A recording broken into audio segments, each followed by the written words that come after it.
Welcome to EPG Pathshala. I am Suchandra Ghosh, Professor, Department of Ancient Indian History and Culture, University of Calcutta. The topic today is Indian culture and the paper is Social and Cultural History of India. I'll be talking on food and beverages in early India. Now, why do we study food and beverages? Because for everyday life or for understanding the everyday life of the people, it is important to know about their food habits and drinking preferences. So when we are doing social history, that it is important that we also learn about the food habits. In this module, what I will try to give you is an idea of the different kinds of sources and which talks about food and beverages that were used in different periods of history. Why do we study food? The essentiality of food for sustenance of life is known from prehistoric times. We cannot sustain without food. Now, food being recognized as an important for life, primitive man had been in search for eatables and adapted progressively through centuries to a wide range of naturally occurring foods. We all know that early men procured their foods with hunting and gathering, so they were known as hunter-gatherers. With the advent of agriculture and with the development of the ability to produce and store food, profound changes were noted in the food habit as some food items could be preferentially cultivated and procured. The health benefit of the increased and assured food supply was also reflected in the elimination of starvation. But food is not just a mere edible, and eating is not only a biological process of consumption. Food is also integral, a part of our cultural history. The importance of food as an essential need for keeping the body and mind and soul is well known. If we look at the Chandogya Upanishad, we find that food is defined as, I quote, that which enables to use all faculties, which means food is actually the petrol of our life. Without food, we cannot sustain. Purity of thoughts is dependent on purity of food. Purity of thought leads to good memory, and when memory does not fail, all the knots which bind the man to this world are loosened. We have different sources for understanding the nature of the food and beverages. So we will start with mostly the textual sources, and we find that different religious texts like the Jaina and the Buddhist literature laid down strict rules as to what should be eaten. Kautilya's Arthashastra also referred to food requirements of people. Then we have the epics and Puranic literature, which makes their heroes like Bhima and Nala as experts in the art of cooking. The idea of feasting is very much there in the epic or Puranic literature. Moreover, no definite single treatise, especially on the art of cooking, appears to have existed before the 14th century CE. So what we do is, when there is no single treatise, we look at different texts and try to understand from this text, get the descriptions and see what kind of foods and beverages people were used to having in those period of time. The second most important fact about food habits is understanding the landscape, the geography. It must have originated primarily in relation to the food materials available locally due to climatic and ecological conditions. For example, people around the sea coast would have had coconut and sea fish in plenty. So our geography conditions our liking or preference for a food. In Bengal or in Eastern India, rice is a plenty, so rice is our main food. However, when trade and movement of people started flourishing, food habits also had spread and got mixed up in different regions in India. So therefore, we have, sitting in Bengal, we have foods from South India. Sitting in Amritsar, one will have food from Eastern India. So therefore, geography precluding, we are always trying to have foods from different parts of the country. Religion also played a dominant part in prescribing what to eat and what not to eat. That we will see in some of the texts. Now to begin with, we are talking about the Vedic corpus. In this section, I will talk about the Vedic corpus and the Sutra literature. I need not go into the definition of the Vedic corpus. You all are aware of the different kinds of Vedas. Along with the Vedas, the Brahmanas, the Aranyakas and the Upanishads. What we find is that in the Rig Veda, people consumed barley, milk, curds, clarified butter, mutton and beef.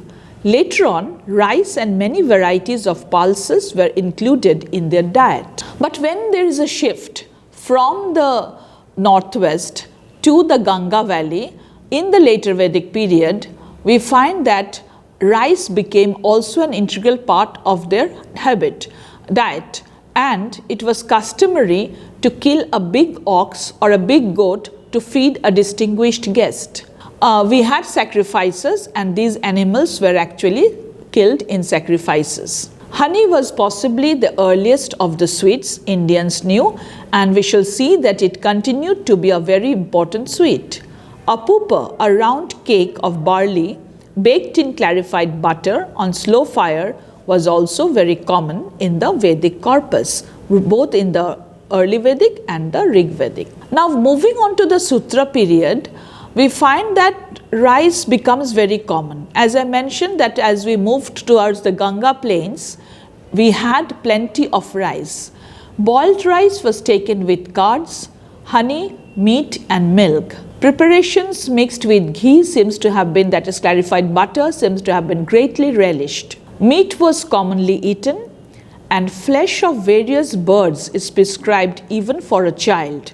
In this period, the notion of clean and unclean meat was well developed. Honey with curds or ghee was very much used for welcoming guests, and we have different categories of sweets. For example, there is an interesting sweet called swastika. Modaka was very common, and it's common even till today. We have Nandyavarta also mentioned as a kind of a sweet in the Sutra literature.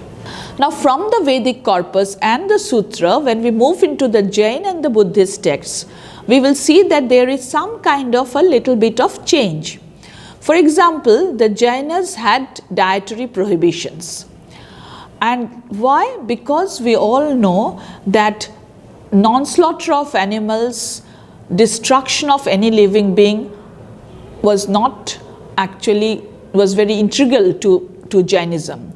So to minimize the destruction of any living beings was greater than that of any other religion of the subcontinent. So not only were meat, fish and eggs forbidden in the Jaina texts, but also all those vegetables and fruits whose consumption involved any potential violence. Thus, roots, bulbs and tubers, which had to be wrenched forcibly from the ground and which naturally caused injury to worms and insects. Fruits and vegetables with numerous small seeds, unboiled or unfiltered water, which was teeming with countless minute life forms, and honey were on the catalogue of forbidden foods. Buddha was, however, not so strict. When we look at the Buddhist texts, we know that there was no such thing called purity, looking at purity which comes through food. Meat and fish were invariably included in the diet. We know that Buddha condemned animal sacrifice, but he did not insist on his followers to become vegetarian. But one important thing which the followers of Buddha kept in mind was that they were not allowed to kill any animal only for food. But meat of wild animals could be cooked in times of distress or in some extraordinary circumstances, or if someone is ill, because meat soup was very much argued as a very good item for nourishment. Then in the Buddhist texts, there are a lot of evidence of different kinds of sweets. So we have sweet fried rice, which is called madhulaja, sweet balls, madhugolaka, which were very common in use, apart from the anupa and other things. Now, there is a different kinds of texts, like the medicinal texts, the charakas and the Sushruta texts, which gives us a very pertinent idea of the kind of foods which will be good for or beneficial to a person. So we find that among the beneficial food items, repeated mention is of shali rice. Now shali was a very common food rice both in Western India and Eastern India. We have inscriptions from Western India, the inscriptions of the Shilaharas, which talk about the plenty of shali rice. This rice is sweet, light and easily digested. It promotes strength, pacifies pitta, but slightly increases vata and kapha. These are the terms that we find in Ayurveda, we find in the medical texts. Lohitaka, that is red, is adjudged as there are different colors of rice. So Lohitaka is the red rice as the best variety of shali rice because it is elevating, diuretic and wholesome for eyes and voice promoter of complexion, pacifier of thirst and eliminates all diseases. Then we have for the lentils, we have the mugda, which is moog now, and masurika are recommended for being superior among the pulses. Masurika is the masur dal, the yellow lentil, and Bengal gram pacifies kapha and rakta pitta and is an excellent pacifier of vata when mixed with ghee. So these kind of lentils were prescribed in the Charaka and Shustrata. Now we move on to the next phase, which is the phase of the Mauryans and the post-Mauryans. But one thing I must tell you, the Charaka and the Shustrata fell into the post-Mauryan period. But since it's a separate kind of text, so we have used them separately. Now when we look at the Mauryan period, we have, it is an all pan-Indian scenario, but we see that some new features could be seen in the food habit of this period. For example, in the Sutra literature, we have mention of only 2 crops, but Kautilya's Arthashastra mentions a third, and which consists of pulses. For this period, our main source is the Arthashastra. We also use a little bit of Megasthenes' Indica. Ashoka's inscriptions help us in understanding the nature of food that was preferred by the ruler. Now some new seasoning were also seen in the Arthashastra. For example, new spices, coriander, cardamom, cloves were used. If we look at the rock edicts of Ashoka, we see that thousands of living creatures were killed, and he says that now he will issue restriction. So these thousands were cut down to 2 or 5, like that. So therefore there was restriction in the killing of animals. So we have this idea in Ashoka, non-slaughter of anarambha prananam, non-slaughter of animals. Honey and sugarcane was very popular like in earlier times, and if we read Megasthenes' Indica, we find that he talks highly of sugar. Now moving to the post-Mauryan period, that is after the downfall and disintegration of the Mauryan Empire, we find that there are different kinds of kingdoms which came into the forefront. We find that there was a revival of Ashwamedha sacrifice because these small powers were trying to establish themselves as big ruling houses. For example, Pushyamitra Sunga is said to have performed Ashwamedha sacrifice. And when we have sacrifices, we know that animals were being killed. So this actually indicates consumption of meat. Many new preparations are now mentioned. For example, a new preparation of rice or wheat called Vishyanda is mentioned in the Shusruta. Many sweet preparations were made from powdered wheat flour in this period. Meat was considered as a very nourishing diet, and meat soup was recommended for the weak. Old preparations of sweets were made, and more additions of new additions were also found with new ingredients like coconut were added to some sweets, which obviously made it very tasty. From the post-Maurya, moving into the Gupta period. That is, we know that the Gupta era starts from 319 or 320 CE. In this period, we find variety of rice there were number of rice variety and it was greatly improved. Milk rice was popular, but some Brahmanas, like the Vidushika in the Mritshakatika, we find, was very fond of rice with curds. The old preparations of rice continued with a new one which was known as Utkarika. This is a very important phenomenon that the old continues and we will see it throughout. This Utkarika was prepared with rice flour and milk and clarified butter of a goat with some medicines. Of all the pulses, as mentioned above, Mudga was very important and especially the green variety was considered the best. We have reference to a preparation called Yavagu, which seems to be very popular. Meat and fish were part of diet, and literature, Kavya literature, gives description of roasted meat which was a common sight in the urban centers. Boneless meat ground after boiling and mixed with spices were also used as a stuffing, like it's a present day kind of a mutton, minced mutton. During this period, particularly in the Gupta and the post-Gupta period, we find lot of references to the feasts, like the dinner processes where the dinner activities were described. So, but they were mainly royal feasts. In Nala Champu, we find that Trivikrama Bhatta, 915, that is datable to 915 AD, describes the feast thrown at the time of Nala's marriage. It comprises of salyodana, sali rice, as mentioned earlier, the best form, cooked in ghee, supa, fruit, juice, vegetables cooked with spices, milk, curds, dal, modaka, gharika and ashokavarti. The author mentions only a few people of the south are meat eaters, while in north, west and east, mostly people are meat eaters. So it was a lavish spread. There are other texts also in the early medieval period which gives us an idea of the food habits or the daily foods. For example, in Yashastilaka, so Yashastilaka Champu of Somadeva Suri, he gives us an idea of the daily food of the rich people of Deccan. He was a part of the Rashtrakuta kingdom, as consisting of white shining Didivi rice, broths of golden hue, butter, curries, well-cooked dainty dishes, thick curds, milk, sweets and water perfumed with camphor.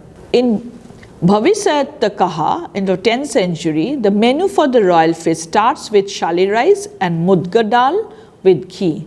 Beverage of amla fruits mixed with jaggery serves as an appetizer. Ghoria, ladduka, khaja, khaja is khaja, kheer, kasara, kapitha and suheli were served.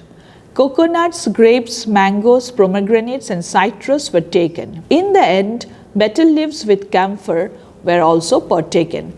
Now, it is very important when you are having a good food, there are descriptions not only in this text but even the texts from the lower order, for example, the Charja Gitis, where you have people taking betel leaf with camphor.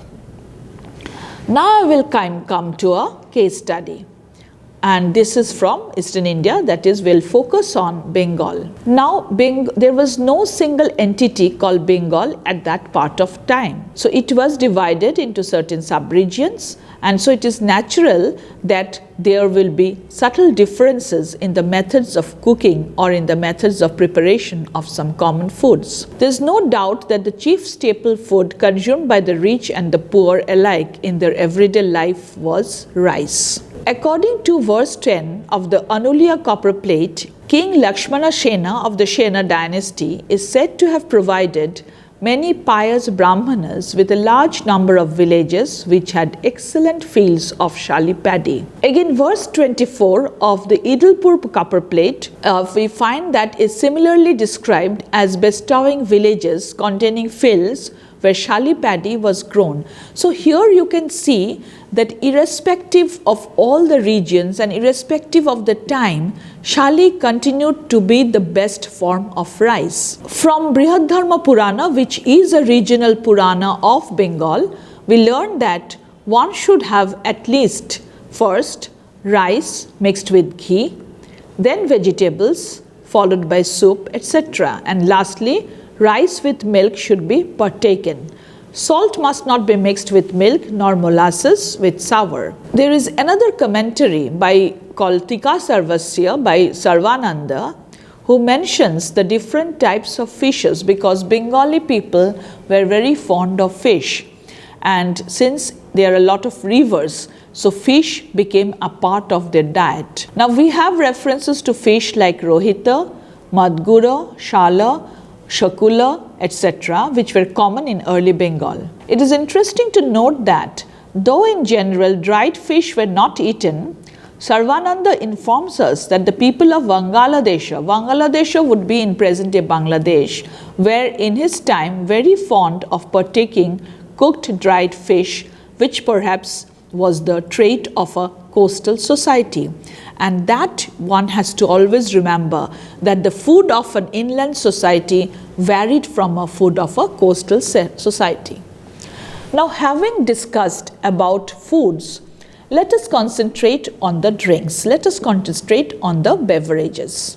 Drinks could be just simple drinks like water and others kind of syrups, or intoxicating drinks. According to the Dharma Shastras, drinking wine was tabooed. Yet, nowhere in the world people appear to have followed the codes and rules rigidly, particularly the kings, soldiers, and working classes. We shall see that right from the time of the Vedic corpus, intoxicating drinks were part and parcel of life. Of the beverages mentioned in the Vedic texts, Shoma juice was the most important. Shoma juice was stored, it was actually favorite of Lord Shiva also, later on it is said, was stored in jars or wooden tubs and was either brown, ruddy or tawny in color. It was mixed with curds, clarified butter or milk to improve its taste. It was believed that it inspired, if you have Shoma juice, it inspired confidence, courage, faith and self-trust, and bestowed powers of eloquence and immortality. Immortality was always desired by the people, and so they preferred Shoma juice.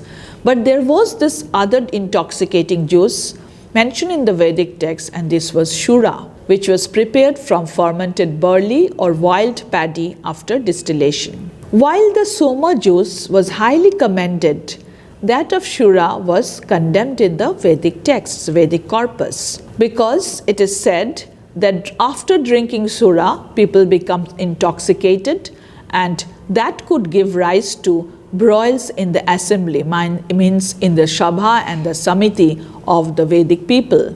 Its popularity in the later Vedic period is, however, evident from a verse in the Atharva Veda, where it is mentioned that as a reward for the performance of sacrifices, somebody will be offered Shura. The praise of Shura in the Aitariya Brahmana also is found, and we have Shura, separately Shura vessel in the hands of a king makes us conclude that the Kshatriyas were generally in the habit of drinking Shura, that is, habit of drinking intoxicating drinks. Another common intoxicating drink was Parisruta. It was prepared either from flowers or by fermenting certain grasses, while Kilala was a sweet drink prepared from cereals. We shall see later also we have reference to Parisruta. The preparation of another kind of drink called Masures is described in the Yajurveda. It was prepared with a mixture of mess of rice and some spices, which was allowed to ferment for 3 days.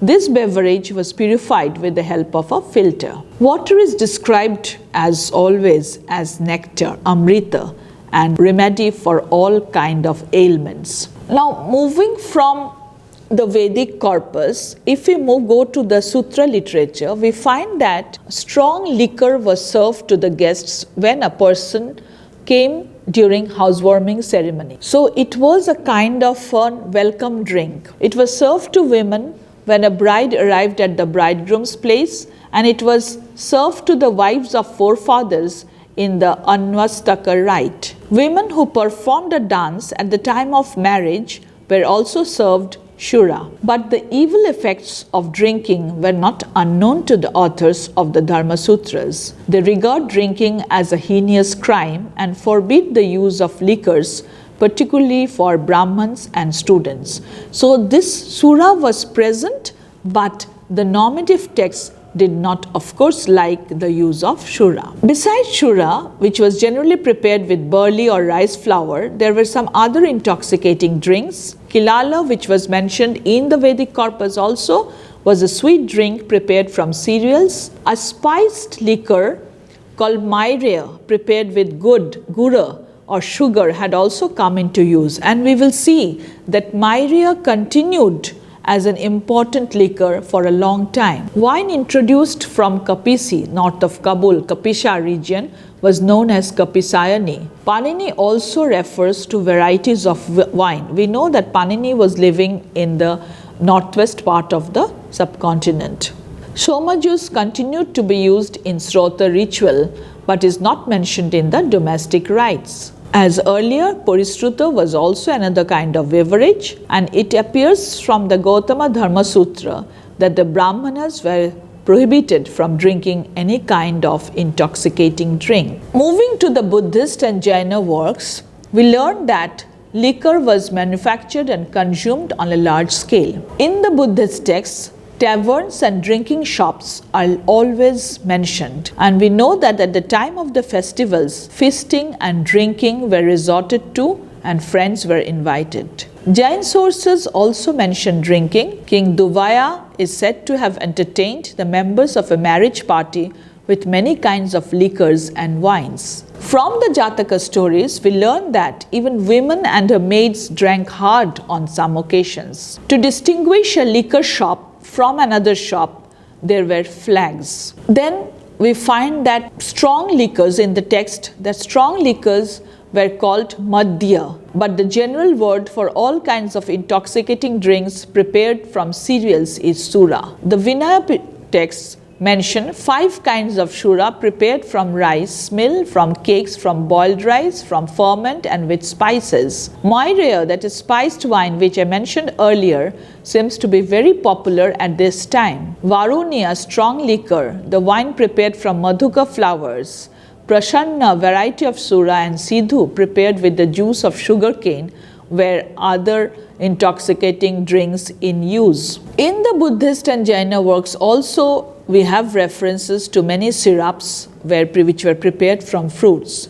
In the Jain canon, we learned that liquors prepared from palm fruit, jati flowers, kodamba fruit were also used. A strong intoxicating drink which did not lose its true nature even when diluted 100 times is called satau. The Buddha allowed 8 kinds of beverages to his followers. Sometimes syrups prepared with gura and sugar were also used. Actually, the Buddhists did not eat anything in the afternoon, so they could have these kind of drinks, the different kinds of syrups in the afternoon. Now, moving into the Mauryan period, we find that here we take recourse first to Megasthenes and also to Kautilya. And Megasthenes states that the Indians drank only at the religious ceremonies. But this does not seem to be the actual state of affairs in view of the account of Kautilya. We have reference to a superintendent of liquors. The liquor shops had many rooms provided with beds and seats and other comforts such as scents and garlands. These shops were situated and at stated intervals, and liquors was sold to persons of well-known character in small quantities. So there was a kind of a restriction. A person could not eat as much as he wanted to eat. So there was a restriction, and which could stop drunken broils. Manufacture of wine was a state monopoly like in all other cases in the Mauryan period, but on festive occasions the right of private manufacture of beer for 4 days was recognized on payment of license fees. Kautilya gives a detailed account of the method and ingredients of various other intoxicating drinks. Medaka and prasanna were manufactured from rice. In the post-Mauryan period, we have Patanjali's Mahabhashya as a very important source, and we know that Patanjali's period actually coincided with the period of Pushyamitra Sunga. So here we find that there were some people who could drink a complete jar of wine through a pipe made of reeds. Patanjali also talks about wines from grapes, which were in common use. The two famous varieties, Kapisayana and Harahuraka, were imported from Afghanistan as seen earlier also. It appears from the Mahabhashya that there was a belief among the Indians that a Brahmana woman who indulged in drinking would be deprived of her husband's company in the next world. Actually, perhaps this prevented women from taking to drinks. We have many wine drinking scenes in the sculptures of Gandhara and Mathura, which shows that among the elite classes, wine drinking was very common. The bacchanalian and seals are replete with wine cups in the hands of women. Palm fruit was also used in preparing liquors according to Greek authorities. Ramayana mentions two varieties of shura, ordinary and the fermented one. Moiria seems to be the most popular drink as always. Other beverages were curds, buttermilk, fruit juices and a syrup prepared from molasses. In the Gupta period, we take recourse to Kalidasa's works and we have many references to drinking. Even the Kavya literature of the period talks a lot about drinking, but we cannot bring in all the sources here. So it was believed that intoxication gave a special charm to women. Ladies of royal families therefore enjoyed drinking. If we look at the Kama Sutra of Vatsayana, we know that a part of Nagaraka's daily ritual was also visiting these liquor shops. Police officers, soldiers, drummers and their friends are represented as enjoying themselves by drinking in the liquor shops in the different texts. The statement of the Vayu Purana that in the Kali Yuga even women would drink has probably a reference to contemporary habits, that is to the 4th century AD when it was finally redacted. Intoxicating drinks were generally prepared from grapes, sugarcane, honey and rice. Wines flavored with mango juice and patala flowers also were used. The Vayu Purana mentions an intoxicating liquor called kasya. Wines were also prepared from such fruits as rajadana and madana phala and madhuka flowers. All the varieties of liquors mentioned in the earlier period were used in this period, and the medical works also prescribed their moderate use as in the earlier works. Now in the post-Gupta or in the early medieval period, the same scenario continued. Drinking intoxicating beverage was very common among the people. If we look at Somadeva's Kathasarita Sagara, he gives an interesting account of a drinking place. In the Sukranitisara, distillation of wine is regarded as an art and moderate use of wine is recommended, which shows that there were people who were actually with the habit of drinking wine. On the occasion of marriage feasts, drinking was common. Fruit juices were also in use. Text like Manasollasho describes the preparation of a special beverage. This is very interesting. It said that it was prepared by mixing some acidic fruit juice with boiled milk. Then the liquid was separated from the solid. In the strained liquid, sugar and cardamom powder were mixed, and tamarind fruit with the juice of some other fruits were then mixed and it was drunk. So a new kind of drink was prepared.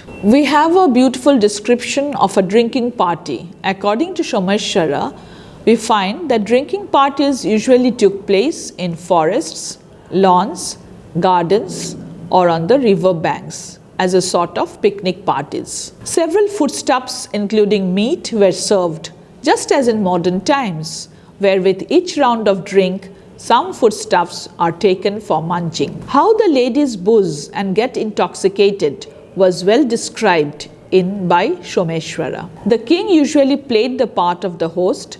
Someshwara himself, in the middle of these descriptions, praises the drinking of wine. According to him, wine when drunk with friends increases friendship, and when drunk with relations keeps away sorrow. So from the foregoing, what do we learn?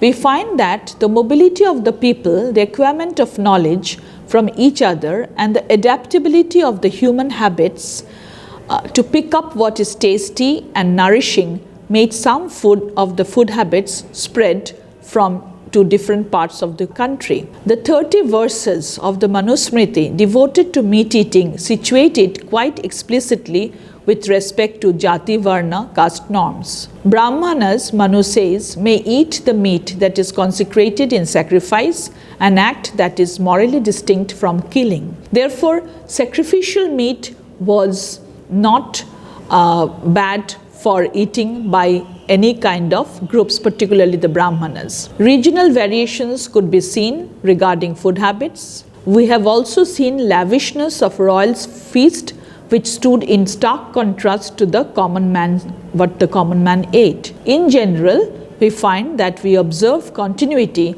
with some changes in food and drinking habits in early India.